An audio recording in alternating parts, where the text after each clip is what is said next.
All right, so using factorization to solve this, the first thing I will do is I'll multiply the first term and the last term. All right, so if I multiply them, I'm going to have 5x squared.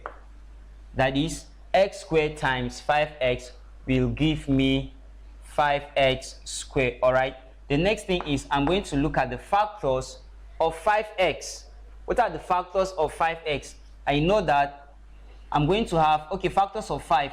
1 is a factor and 5. So these are the factors of 5, 1 and itself. So now what are the factors? Now, sorry, with these factors now, what will I do with the two factors to give me minus 4? All right, so if I have 1 minus 5, I'm going to have minus 4. All right, so what that simply means is that I'm going to have x minus 5x equal to minus 4x. You see, so this my minus 4x, I'm going to replace it with x minus 5x. Okay, you may be asking, from 1 I now turn to x. Why? Because the coefficient of x here is 1. So writing 1x is the same thing as x minus 5x. All right, so let's go into the substitution proper. So the next thing, like I said, I'm substituting this, right?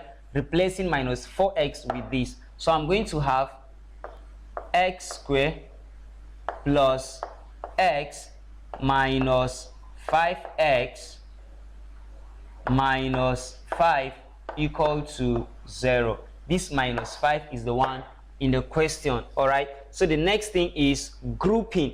I'm going to group my work together. All right, so I will have x squared plus x. I'll group this one. What do I have here is minus, so I'll write minus open bracket. Now there is a principle.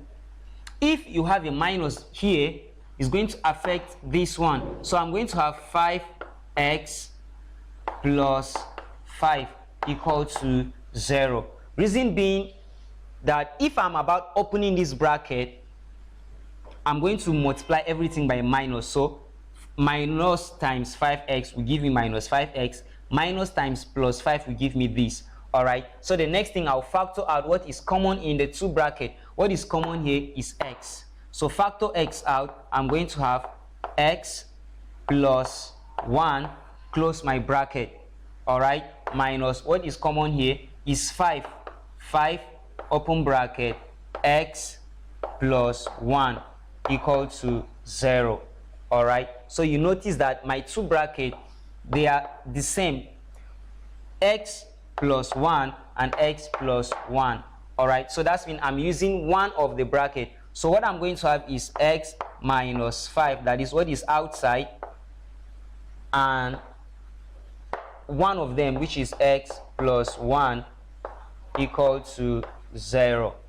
Okay,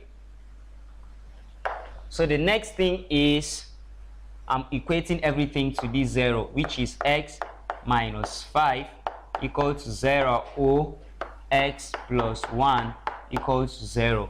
So I'm going to apply the principle of collecting like terms, which is what? I'm carrying minus 5 to this side, which is going to turn to plus 5. Carrying plus 1 to this side, which is going to turn to minus 1. So I have x equal to 0 minus 5, sorry, plus 5. Yes, it will turn to plus, or x equal to 0 minus 1.